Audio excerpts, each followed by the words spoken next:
નમસ્કાર, નિર્માણ ન્યૂઝ સાથે હું છું ધ્વની। સૌથી પહેલા જોઈએ હેડલાઇન્સ।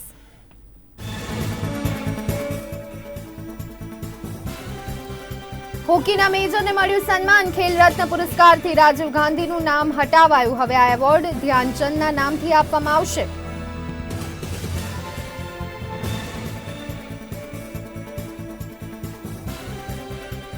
મુખ્યપ્રધાન વિજય રૂપાણીની ચેતવણી। જો જનતા બેફામ બનશે તો જન્માષ્ટમી, નવરાત્રી અને દિવાળી ઘરમાં જ ઉજવવી પડશે। સરકાર ફરી પ્રતિબંધો લાદી શકે છે।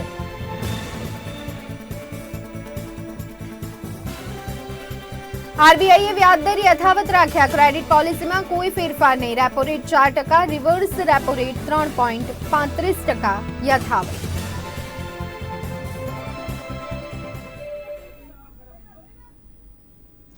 અને હવે જોઈએ સમાચાર વિસ્તારથી। ભારતીય રિઝર્વ બેંકના ગવર્નર શક્તિકાંત દાસે શુક્રવારે રેપો રેટ અને રિવર્સ રેપો રેટ યથાવત રાખવાની જાહેરાત કરી છે। શક્તિકાંત દાસે જણાવ્યું કે રેપો રેટ 4% યથાવત રહેશે। આ ઉપરાંત રિવર્સ રેપો રેટમાં કોઈ ફેરફાર ન કરાતા તે 3.35% રાખવામાં આવ્યો છે। નોંધનીય છે કે આવા સતત 6 સત્રો થઈ ચૂક્યા છે જેમાં આરબીઆઈએ મુખ્ય વ્યાજ દરોમાં કોઈ ફેરફાર કર્યો નથી। આરબીઆઈ ગવર્નર શક્તિકાંત દાસે જણાવ્યું છે કે માર્જિનલ સ્ટેન્ડિંગ ફેસિલિટી રેટ અને બેંક રેટને 4.25% પર રાખવામાં આવ્યા છે। દાસે જણાવ્યું છે કે કેન્દ્રીય બેંકની મોનેટરી પોલિસી કમિટીએ આ વખતે પણ પોતાનું વલણ એકોમોડેટિવ એટલે કે ઉદાર રાખ્યું છે। Relates to the deliberations of the Monetary Policy Committee and its decision. In the second part, I would be focusing on an assessment of growth and inflation. Then I would move on, and as a third aspect, third part of my statement, I would be focusing on the financial market and liquidity conditions. And finally, I would be announcing certain additional measures on behalf of the Reserve Bank of India. I request your patience. The Monetary Policy Committee, MPC, met on 4th, 5th and 6th August 2021. Based on an assessment of the evolving domestic and global macroeconomic and financial conditions and outlook, the MPC voted unanimously to keep the policy repo rate unchanged at 4%. The MPC also decided on a 5-1 majority to continue with the accommodative stance as long as necessary to revive and sustain growth on a durable basis and continue to mitigate the impact of COVID-19 on the economy while inflation remains within the target going forward. The marginal standing facility, that is MSF rate, and the bank rate remain unchanged at 4.25%. The reverse repo rate also remains unchanged at 3.35%. Today, we are in a much better position than at the time of the meeting of the MPC in June 2021. As the second wave of the pandemic ebbs, containment eases and slowly we build back, vaccine manufacturing and administration are steadily rising. Yet, the need of the hour is not to drop our guard and to remain vigilant against any possibility of a third wave, especially in the background of rising infections in certain parts of the country.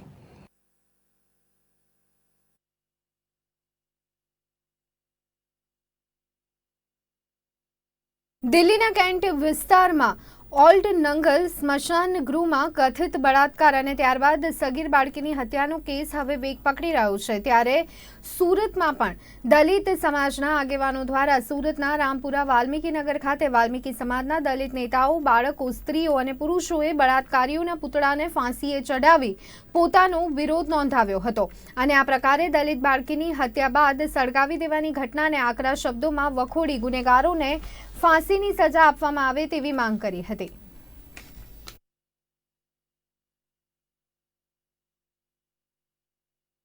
દિલ્હીમાં જો આ બનાવ બન્યો હોય અને એ police કેન્દ્ર સરકારના નેજા હેઠળ હોય તો અમારી આ બાબતે ખાસ વિનંતી છે કે કેન્દ્ર સરકાર અને ત્યાં પ્રદેશ સરકાર આ 4 નરાધમોને ફાંસીના ફંદા સુધી લઈ જાય, નહીંતર આનાથી પણ જલદ આંદોલનો સુરત શહેર અને ગુજરાતમાં થશે એ આજે અમે બાહેદારી આપીએ છીએ।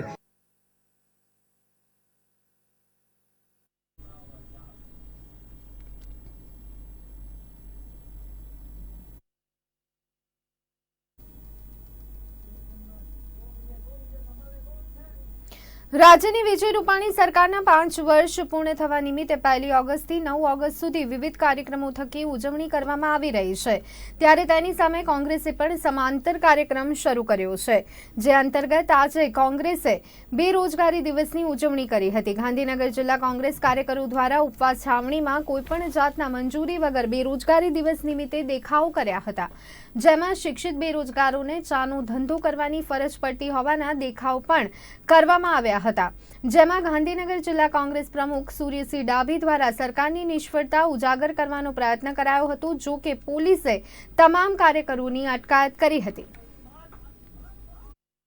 સમાંતર કાર્યક્રમો આપ્યા છે। ભારતીય જનતા પાર્ટીની ઉજવણીની સામે અમારો આજે 6ઠ્ઠા દિવસે બેરોજગારી હટાવો અભિયાન અંતર્ગત આજે અમે ગાંધીનગર ખાતે દેખાવો કરી રહ્યા છીએ।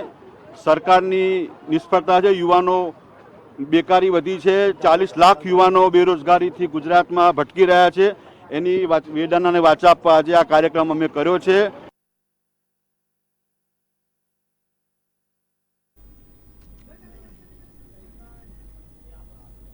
ભારતમાં રમત ક્ષેત્રમાં આપવામાં આવતું સૌથી મોટું સન્માન રાજીવ ગાંધી ખેલ રત્ન પુરસ્કારનું નામ બદલીને હવે હોકીના જાદુગર મેજર ધ્યાનચંદનું નામ રાખવામાં આવ્યું છે। આ વાતની જાણકારી ખુદ વડાપ્રધાન મોદીએ ટ્વીટ કરીને આપી છે। વડાપ્રધાન મોદીએ જણાવ્યું કે આ નામ લોકોની ભાવનાઓને માન આપીને આ એવોર્ડનું નામ બદલી મેજર ધ્યાનચંદ રાખવામાં આવ્યું છે।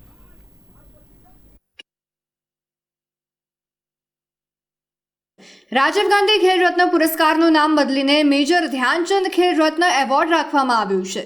વડાપ્રધાન મોદીએ આ નિર્ણયની જાહેરાત કરતા કહ્યું કે આ એવોર્ડનું નામ આપણા દેશના લોકોની ભાવનાઓનું માન રાખીને બદલવામાં આવ્યું છે। ટ્વીટ કરીને પીએમ મોદીએ કહ્યું, ધ્યાનચંદ ભારતના પ્રથમ ખેલાડી હતા જેમણે દેશને સન્માન અને ગૌરવ આપ્યું। દેશના સર્વોચ્ચ રમત પુરસ્કાર તેમના નામ પર જ હોવા જોઈએ અને તે યોગ્ય છે। હોકીના જાદુગર તરીકે ઓળખાતા મેજર ધ્યાનચંદનું હોકીમાં અવિશ્વસનીય યોગદાન રહ્યું છે। તેમણે પોતાનું અંતિમ ઓલિમ્પિક બર્લિન 1936માં કુલ 13 ગોલ કર્યા હતા, તો આવી જ રીતે એમ્સ્ટરડેમ, લોસ એન્જલિસ અને બર્લિન ઓલિમ્પિક મળીને ધ્યાનચંદે કુલ 39 ગોલ કર્યા હતા। એટલું જ નહીં, 29 ઓગસ્ટના દિવસે તેમના જન્મદિવસ નિમિત્તે ભારતમાં રાષ્ટ્રીય ખેલ દિવસને રૂપે ઉજવવામાં આવે છે। બ્યુરો રિપોર્ટ, નિર્માણ ન્યૂઝ।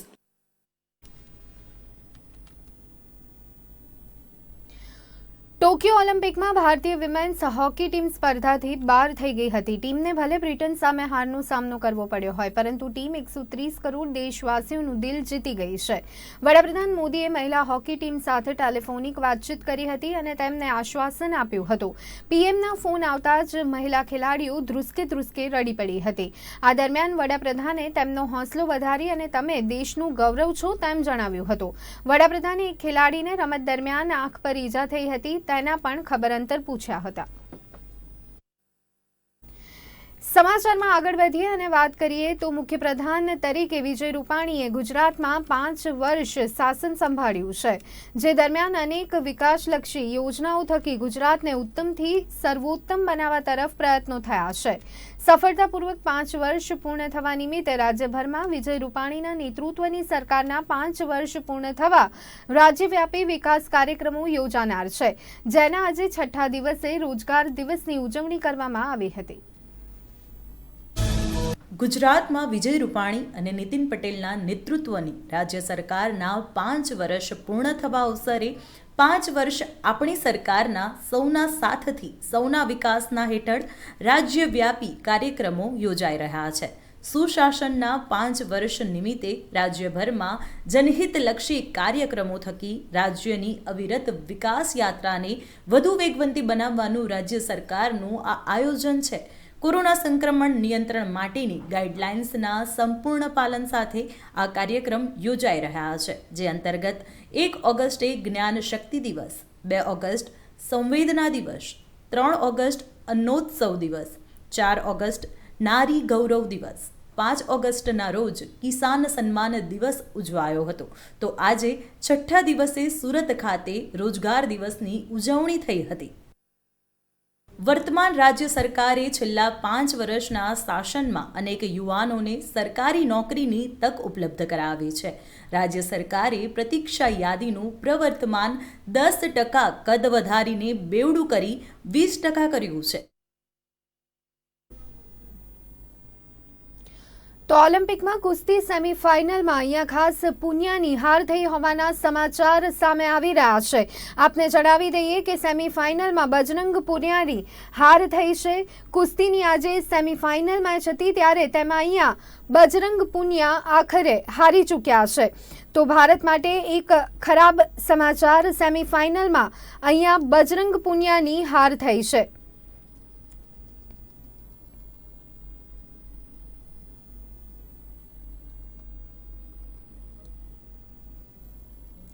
તો સેમીફાઇનલમાં બજરંગ પુનિયાની હાર થઈ છે. કુસ્તીની સેમીફાઇનલમાં બજરંગ પુનિયાની હાર થઈ છે. અઝરબૈજાનના બજરંગ પુનિયાને હાર આપી છે.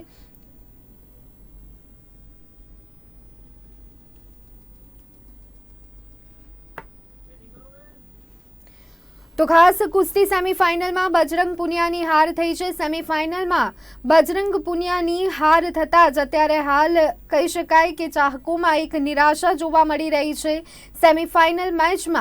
સેમીફાઇનલ કુસ્તી મેચમાં બજરંગ પુનિયાની હાર થઈ છે.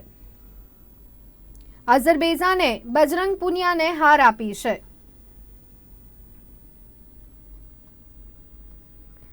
સેમીફાઇનલમાં પુનિયા 5-12થી હાર્યા છે.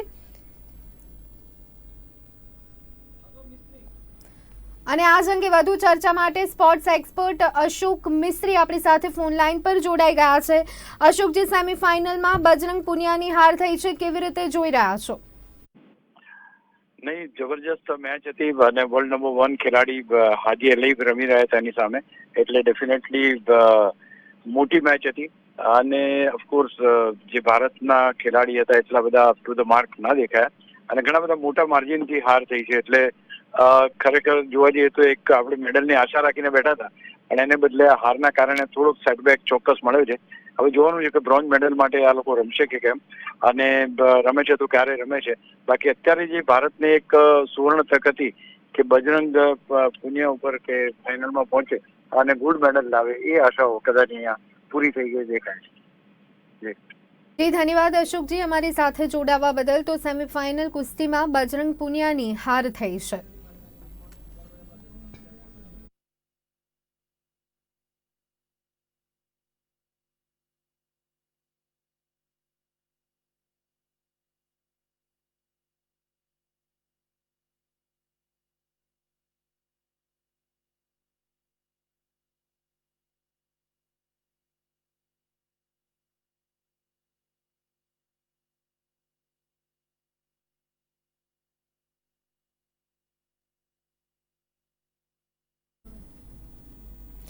આગામી 15મી ઓગસ્ટના કચ્છના 700થી વધુ ગામડાઓમાં અખિલ ભારતીય વિદ્યાર્થી દ્વારા ખાસ આગામી 15મી ઓગસ્ટના દિવસે કચ્છના 700થી વધુ ગામડાઓમાં ખાસ અખિલ ભારતીય વિદ્યાર્થી પરિષદ દ્વારા ધ્વજવંદન કરવામાં આવશે. ખાસ કરીને સરહદી કચ્છ જિલ્લામાં પણ ધોળાવીરા, ખડીરથી લઈને નારાયણ સરોવર સુધી અંદાજે 700 જેટલા ગામડાઓમાં એબીવીપી દ્વારા ધ્વજવંદનના કાર્યક્રમો કરવામાં આવશે. આ માટે વિદ્યાર્થીઓને જવાબદારી પણ સોંપવામાં આવી છે. સરહદી જિલ્લામાં રાષ્ટ્રભાવના જગાડવા માટે એબીવીપી દ્વારા પ્રયાસ કરવામાં આવ્યો છે. આ અંગે ભુજ ખાતે એબીવીપી દ્વારા પત્રકાર પરિષદમાં માહિતી આપવામાં આવી હતી.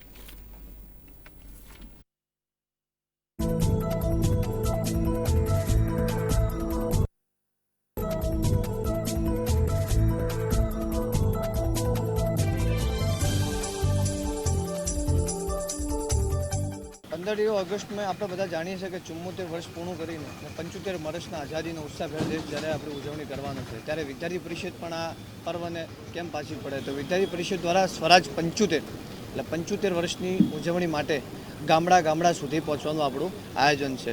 તો 10,000 કરતાં પણ વધારે ગામડા અને 40,000 કરતાં પણ વધારે વિદ્યાર્થીઓ સમગ્ર ગુજરાતભરમાં આ અભિયાનને લઈને અમારો લક્ષ્યાંક છે. કચ્છની વાત કરીએ તો વર્તમાનમાં જ આપણે જે યુનેસ્કો વર્લ્ડ હેરિટેજ તરીકે જાહેર કર્યું ધોળાવીરા અને એક છેડે નારાયણ સરોવર, ત્યાં જગ્યાએ આપણે બહુ ભવ્ય ધ્વજવંદનના કાર્યક્રમ જડવા જઈ રહ્યા છે અને 2200થી પણ વધારે વિદ્યાર્થીઓ આ અભિયાનમાં કચ્છમાં અમારી સાથે જોડાશે.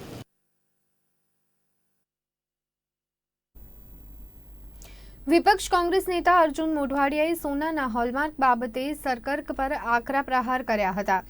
જેમાં હોલમાર્કનો કાયદો ગ્રાહકોને સોનાની ખરીદીમાં છેતરપિંડીનો ભોગ બનતા અટકાવવા માટે જરૂરી છે, પરંતુ વર્તમાન ભાજપ સરકારે હોલમાર્કિંગ યુનિક આઈડી ફરજિયાતનો નિયમ લાવી દરેક ઘર પરિવારનો હિસ્સો રહેલા નાના સોનીકામ કરતા સુવર્ણકારોને મરણતોલ ફટકો મારીને તેમનો એકડો કાઢી નાખવાનું કામ કર્યું છે.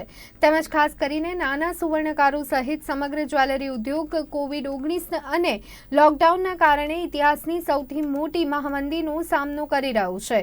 ત્યારે રાહતો આપીને ઉદ્યોગને ફરી બેઠો કરવાની જગ્યાએ ભાજપ સરકાર જટિલ કાયદાઓ રૂપી હથોડા ઝીકી જ્વેલરી ઉદ્યોગને તોડી જ પાડવાના ષડયંત્રો રચી રહી છે.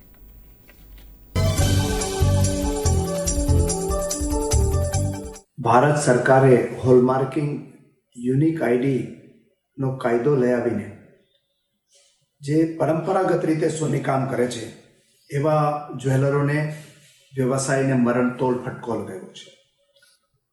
હોલમાર્કિંગ યુનિક આઈડી છે એ મોટા જ્વેલર્સ માટે લઈ આવ્યા હોત તો એમાં કશો વાંધો નથી, પરંતુ જે પરિવારો સાથે જે નાનું વ્યવસાય કરતા જે સોનીકામ કરતા જ્વેલર્સ છે એ બધા પરિવારો સાથે જોડાયેલા હોય છે અને એ વિશ્વાસ ઉપર ચાલતું હોય છે. અને આ નાના જ્વેલર્સ છે એ સોનીકામ કરનારા લોકો છે એ નાના ગામડાથી શરૂ કરી અને મધ્યમ શહેરો અને મોટા શહેરોમાં પણ એ પોતાનો વ્યવસાય કરી રહ્યા છે. હવે એ પોતે જાતે જ દાગીના બનાવતા હોય છે અને જાતે જ સેલ કરતા હોય છે. એમને હોલમાર્કિંગ માટેની જે આખી પ્રક્રિયા છે એ પોતાના સોનીકામના દાગીના બનાવવા કરતાં પણ મોટી પ્રક્રિયામાંથી એને પસાર થવાનું હોય છે.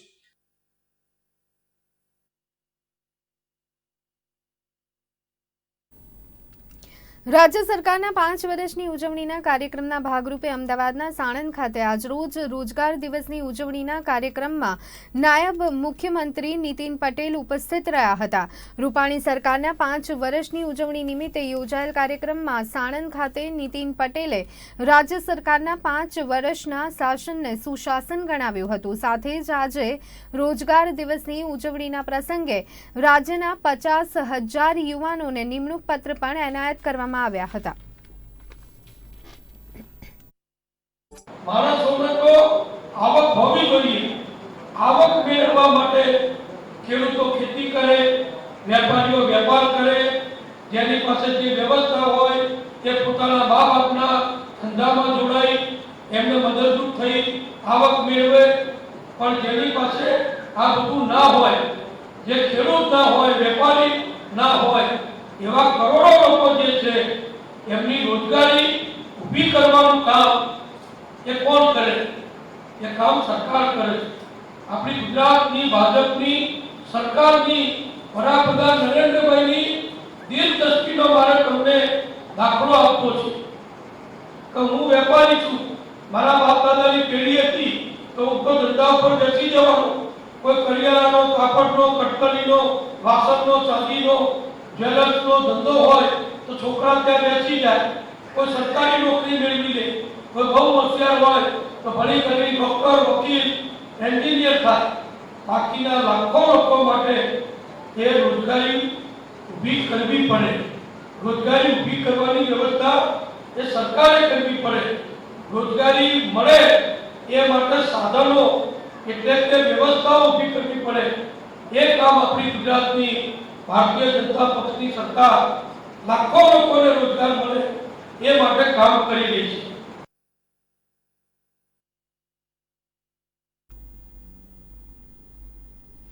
રાજ્યભરમાં વેક્સિનેશનની કામગીરી પૂરજોશથી ચાલી રહી છે. ત્યારે રાજ્ય સરકાર તમામ લોકો વહેલી તકે વેક્સિન મુકાવે તે પ્રકારનું આયોજન કરી રહી છે. ત્યારે અનેક વખત એવું પણ બને છે કે વેક્સિન અછત હોવાના કારણે હોબાળા જેવી સ્થિતિ સર્જાઈ છે. તમામ પ્રકારની સ્થિતિ વચ્ચે રાજકોટ શહેરી વિસ્તારમાં વેક્સિનેશનની કામગીરીએ ગતિ પકડી છે. વેક્સિન અંગેની માહિતી આપતા રાજકોટ મહાનગરપાલિકા કમિશનર અમિત અરોરાએ જણાવ્યું હતું કે રાજકોટ શહેરી વિસ્તારમાં વેક્સિનેશનની રસીકરણની કામગીરી પૂરજોશથી ચાલી રહી છે, ત્યારે રાજકોટ શહેરની 10 લાખ લોકોને રસી આપવાના લક્ષ્યાંક સામે પ્રથમ ડોઝ લેનારનો આંકડો ખૂબ જ મોટો છે, જે 85.8% જેટલો પહોંચ્યો છે, જ્યારે બીજા ડોઝ લેનારાનો આંકડો ક્રમશઃ વધી રહ્યો છે. રાજકોટ શહેરમાં 34.45% લોકોએ બીજો ડોઝ લીધો છે. હાલ વેક્સિનનો જથ્થો રાજકોટ મહાનગરપાલિકા પાસે પૂરતા પ્રમાણમાં છે. હાલ મહાનગરપાલિકા વિસ્તારમાં રોજ અંદાજિત 12,000થી વધુ લોકોને વેક્સિન આપવામાં આવી રહી છે.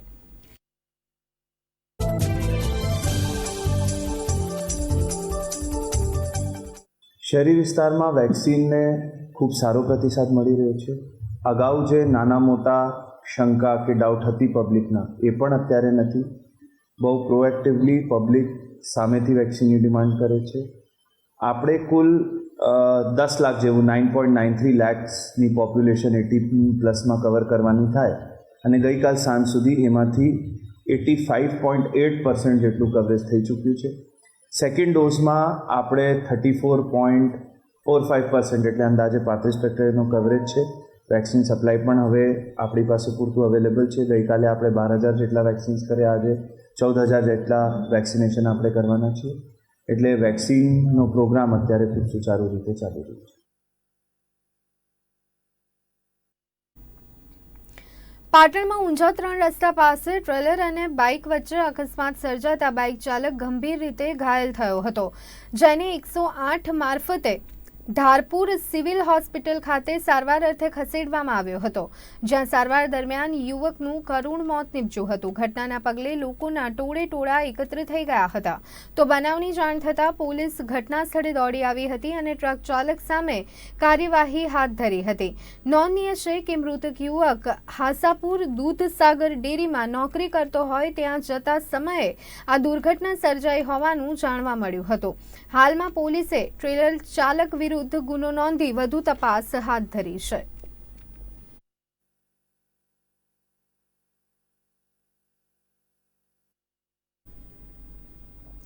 રાજકોટ મહાનગરપાલિકાની તિજોરી કોરોના કાળ દરમિયાન ખાલી હતી, જ્યારે નવા વર્ષથી શરૂઆતની સાથે પ્રામાણિક કરદાતાઓએ વેરો ભરીને મનપાની તિજોરીમાં જીવ પૂર્યો છે. રાજકોટના પ્રમાણિત 2.16 લાખ કરદાતાઓએ એડવાન્સ વેરા પેટે ₹122 કરોડ ચૂકવ્યા છે, જ્યારે સરકારી વિભાગો અને મોબાઈલ કંપનીઓ મનપાનો વેરો ભરવા માટે તૈયાર થતી નથી. વિવિધ મોબાઈલ કંપનીઓના ટાવરનો ₹35 કરોડનો વેરો ભરવાનો બાકી છે, જ્યારે સરકારી વિભાગોની વાત કરીએ તો જુદી જુદી સરકારી કચેરીઓનો ₹72 કરોડ જેટલો વેરો વસૂલવાનો બાકી છે. કેન્દ્રીય સરકારી કચેરીઓનો 40 કરોડ અને રાજ્ય સરકારની કચેરીઓનો 32 કરોડનો વેરો બાકી છે. સામાન્ય મિલકત ધારકને વેરા બિલ મોકલતી મહાનગરપાલિકાની વેરા વસૂલતા શાખા સરકારી વિભાગો અને મોબાઈલ કંપનીઓ પાસે ઘૂંટણીએ પડતી જોવા મળી રહી છે.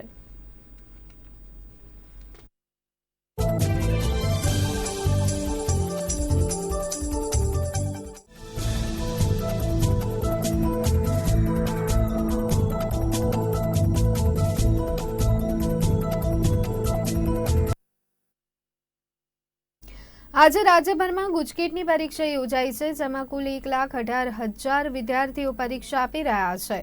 રાજ્યના 33 જિલ્લામાં 34 કેન્દ્રો પર પરીક્ષા યોજાઈ છે. એ ગ્રુપના 48,000 વિદ્યાર્થીઓ પરીક્ષા આપી રહ્યા છે. બી ગ્રુપના 68,000 વિદ્યાર્થીઓ પરીક્ષા આપી રહ્યા છે, જ્યારે એબી ગ્રુપમાં 468 જેટલા વિદ્યાર્થીઓએ પરીક્ષામાં ભાગ લીધો છે. રાજ્યમાં પરીક્ષા વ્યવસ્થા માટે 34 ઝોન તૈયાર કરાયા છે.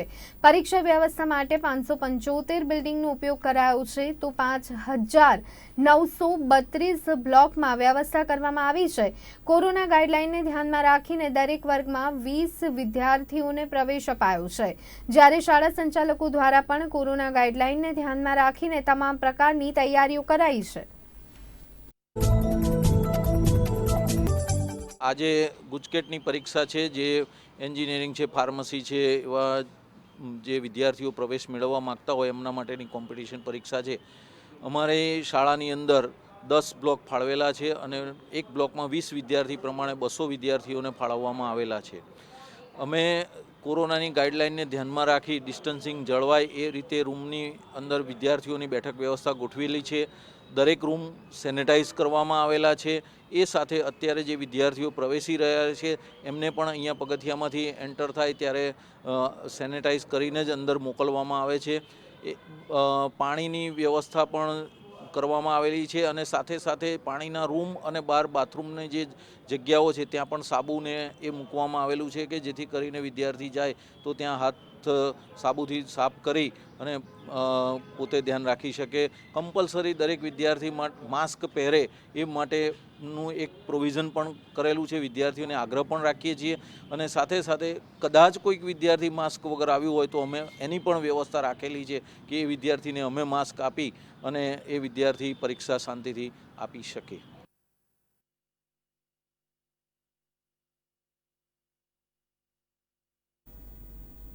તો બુલેટિનમાં અત્યારે બસ આટલું. વધુ સમાચાર માટે જોતા રહો નિર્માણ ન્યૂઝ. નમસ્કાર.